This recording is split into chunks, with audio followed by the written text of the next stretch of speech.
Hello అండి. ఈరోజు నేనైతే క్యారెట్తో కోవా చేశాను. చూడండి, చూడడానికి చాలా అంటే చాలా బాగుంది. ఈ పాకం వేసుకొని తింటూ ఉంటే చాలా అంటే చాలా బాగుంటుంది. ఇది ఎలా చేశాను అనేది వీడియోలోకి వెళ్ళి చూపించేస్తాను. ముందుగా పెనం పెట్టుకొని అందులో ఒక కప్పు పంచదార వేసుకొని ఒక కప్పు వాటర్ కూడా వేసుకున్నాను. ఇదైతే నేను పాకం ప్రిపేర్ చేస్తున్నాను. పాకం వచ్చేంత వరకు ఇలా కలుపుకుంటూ ఉండాలి.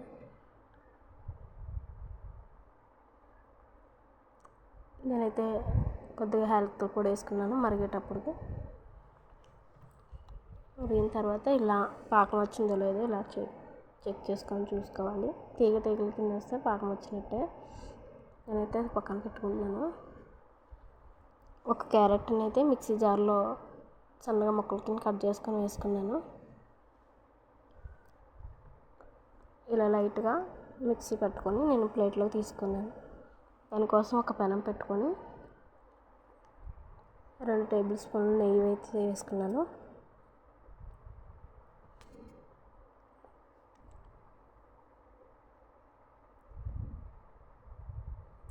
ఇలా నెయ్యి వేడెక్కిన తర్వాత మిక్సీ పెట్టిన క్యారెట్ అయితే నేను 10 నిమిషాల పాటు ఫ్రై చేసుకుంటున్నా.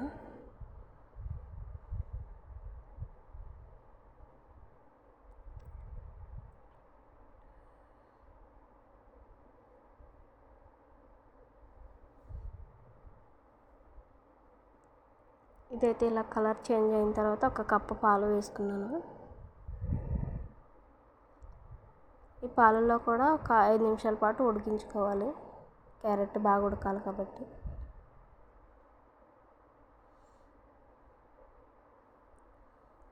ఇలా ఉడికిన దాంట్లో నేనైతే ఒక కప్పు బొంబాయి రవ్వ అయితే వేసుకుంటున్నా.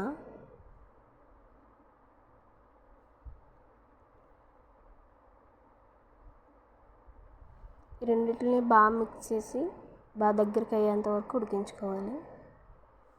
లో ఫ్లేమ్లో పెట్టి ఉడికించుకోండి. కలపకపోతే ఉండల కింద కట్టేస్తూ ఉంటుంది అది. నేనైతే ఇలా దగ్గరికి బాగా ఉడికించుకున్న దగ్గర ఇదైతే పక్కన పెట్టుకున్నాను. నేనైతే కోవాకి రెడీ చేసుకుంటున్నాను. 4 టేబుల్ స్పూన్లు కొబ్బరి, 3 టేబుల్ స్పూన్లు పాల పౌడర్ తీసుకుని బాగా మిక్స్ చేసుకున్నాను. ఇందులో కొన్ని పాలు పోసి కోవానైతే రెడీ చేసుకున్నాను. నేనైతే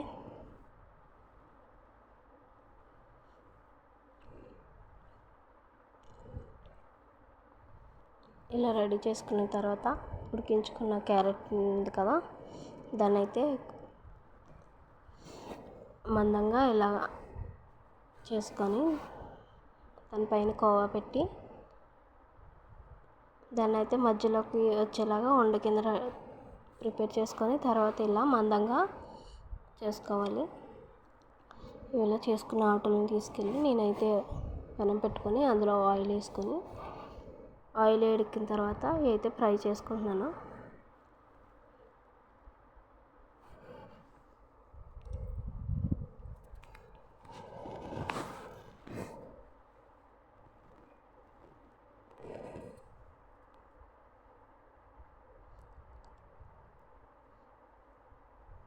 ఇవైతే ఇలా కలర్ చేంజ్ అయినాయి కదండి.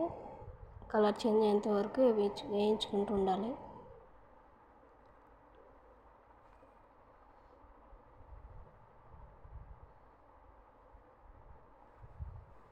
చాలా బాగుంటుందండి. చాలా హెల్తీ కూడా.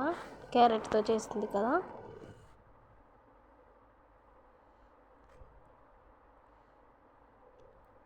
ఇవైతే నేను ఒకటిగా తీసుకొని నేను పాకంలో అయితే వేసుకుంటున్నాను. పాకంలో ఒక గంట సేపు అయినా వదిలేయాలి. దానికి పాకం అంతా పీల్చుకునే వరకు వేడి మీదే వేయాలి. వేడి మీద వేస్తేనే బాగా లాక్కుంటుంది పాకం.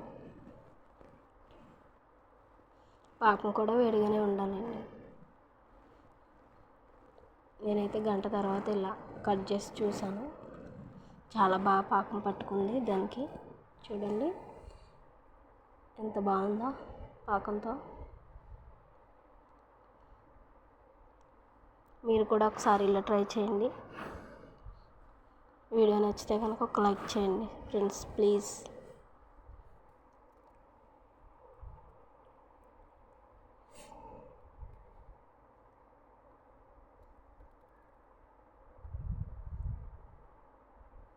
ఇలా పాకంతో అయితే వేసుకుంటూ ఉంటే భలే ఉంటుంది. చూస్తుంటేనే చాలా నోరు ఊరిపోతుంది.